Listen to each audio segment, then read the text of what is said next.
Okay, you guys, we'll start back with problem 11-3A on page 534. And we made it to transaction F. Declared cash dividends of 50 cents per share on preferred stock. Remember in the first video I told you how they get that. They say 1% is preferred 1% stock. They take 1% of that $50 par value.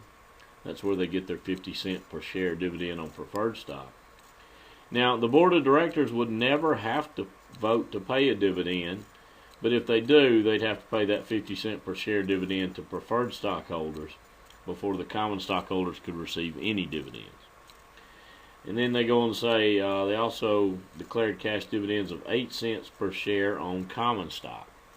Well, the trick here is we have to determine when the dividends were declared on F, how many shares were held by someone other than the corporation itself. The corporation won't pay dividends on any treasury stock shares because they themselves own the treasury stock shares. They're not going to pay themselves a dividend. So we have to go over and make some dividend calculations. We'll start with preferred stock dividends. In the beginning we had issued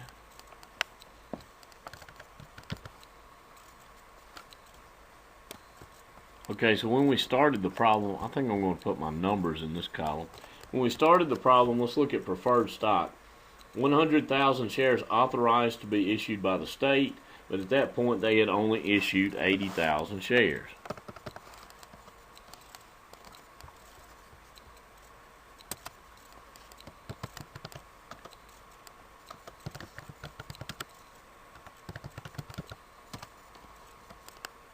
Okay, so we have to go through and look for any transactions affecting preferred stock. There's only one. On B, we issued an additional 10,000 shares of preferred stock. So 10,000 additional shares issued.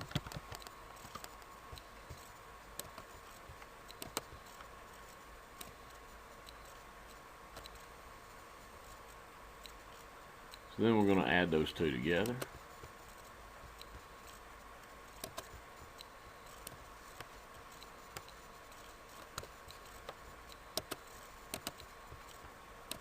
And we get 90,000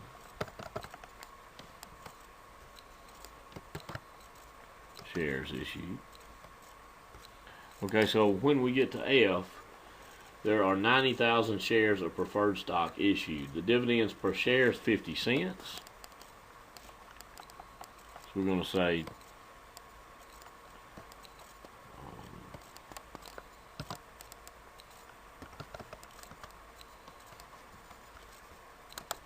so what we're saying here, we have 90,000 shares of preferred stock issued.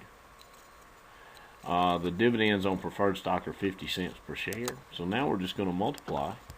Equals the 90,000 shares times the 50 cent per share dividend.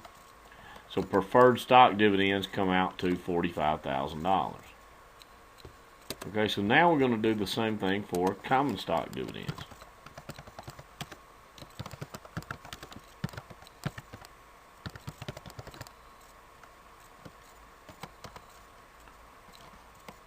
Okay, when we started the problem, there were 5 million shares authorized, but only 2 million shares issued.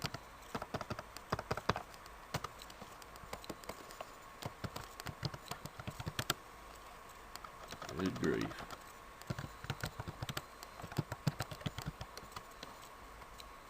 Okay, so now we have to go through and look for all the transactions which affected the number of common stock shares either issued or outstanding. Now, if they've been sold by the company, they're said to be issued. Outstanding shares would be shares both issued and owned by a party other than the corporation itself. So let's start with A. 500,000 shares were issued.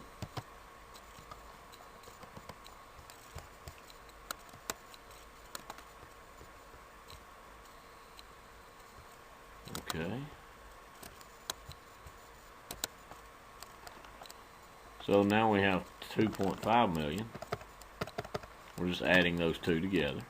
2.5 million shares now issued. That's after A. See guys, I went back in and put the reference letters in. These shares were issued on B, these 10,000.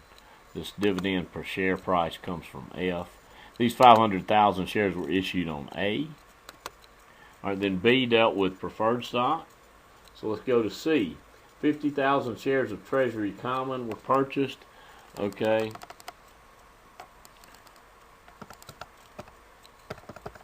Here, you guys, we're going to subtract. And that's because these 50,000 shares are now owned by the corporation itself. And they're not going to pay themselves a dividend.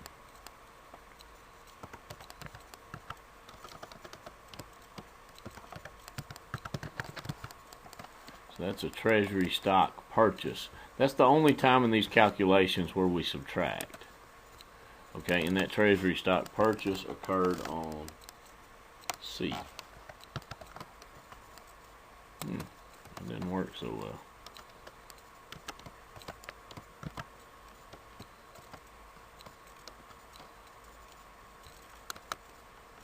There we go. Okay, so we're going to say 2.5 million minus the 50,000, or I guess since it's in as a negative number, we can hit plus the negative 50,000. Gets us to 2,450,000. Now, we're no longer going to call those shares issued. They're now called shares outstanding.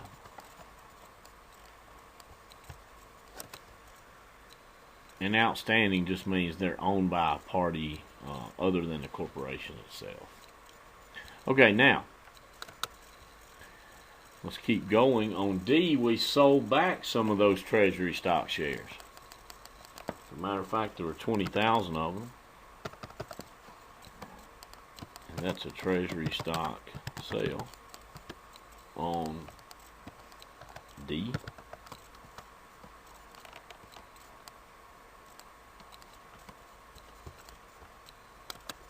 Alright, so those shares are back in the hands of the investing public. So we would have to pay a dividend on those shares. We're going to add those back. Anytime we sell back treasury stock shares, they have to be added back to get the new number of shares outstanding. 2,470,000. Okay, and then on E, we got a treasury stock sale again.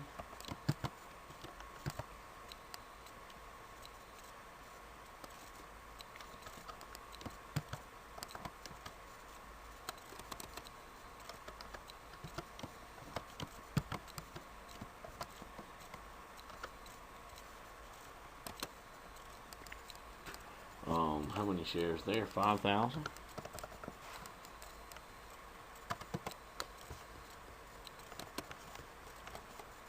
So we'll add those back. They're now back in the hands of the investing public, and a dividend would have to be paid on those shares. That gets us to 2,475,000 shares outstanding. And that brings us to F. Okay, on F, our common stock dividends per share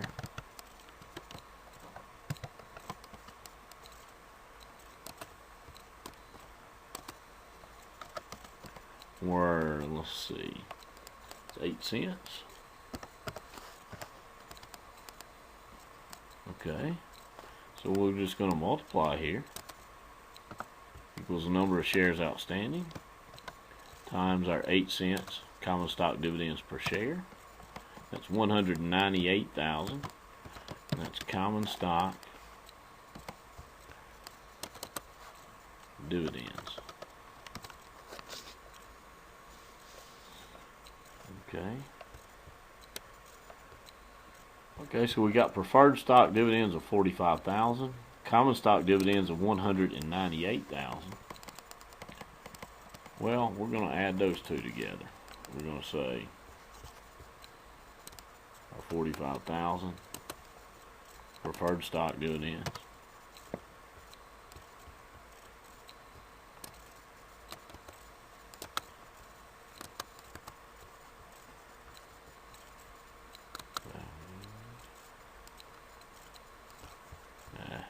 We just type it in 45,000.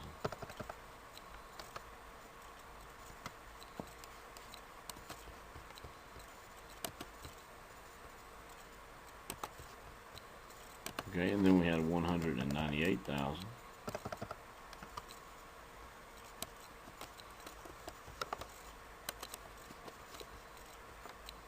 for common stock dividends.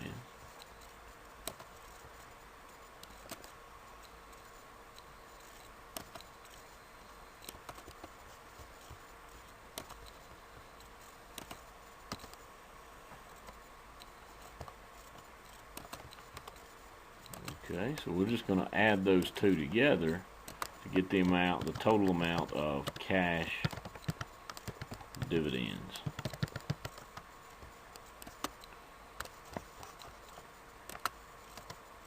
And we get 243,000. All right, so you have to calculate them separately. You want to find out the number of shares of preferred stock issued and outstanding. Here was 90,000 times the preferred stock dividends per share gave us 45,000. Then we determined the number of common stock shares outstanding or owned by parties other than the corporation itself was 2,475,000. We multiplied that by the 8-cent per share common stock dividend from F, and we got 198,000. Then when we added those two together, we got 243,000 cash dividends. So on our journal for F, quite a bit of work went into that one. We're going to debit cash dividends for 243,000.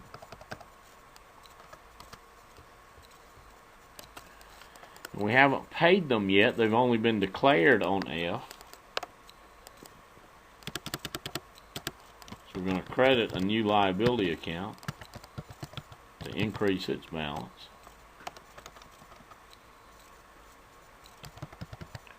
Cash dividends payable.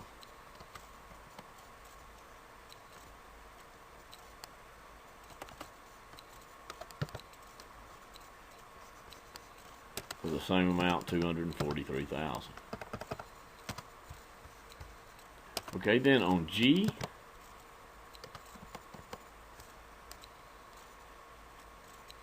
let's read it. Paid the cash dividends. Well, now we'll take the liability off the books.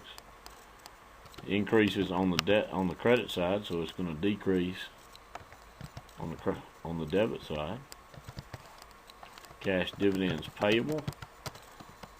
We've now paid the dividends. The liability goes away, 243,000, and we had to give up cash to settle that debt to the stockholders. So we're going to credit the asset cash to decrease its balance. Okay, you guys, that's our final problem for the semester. I've enjoyed it. I hope you have. Please practice all 5 of these problems from chapter 7, 8, 9, 10, and 11. You'll have a paper exam.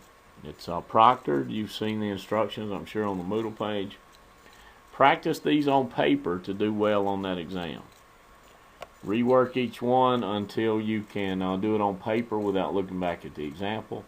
You're ready to make an A on the final. Good luck, and if I can help you, please let me know. I think after working this one with me, you should be able to handle your next homework problem. That's problem 11-3B. Thanks a lot, and good luck.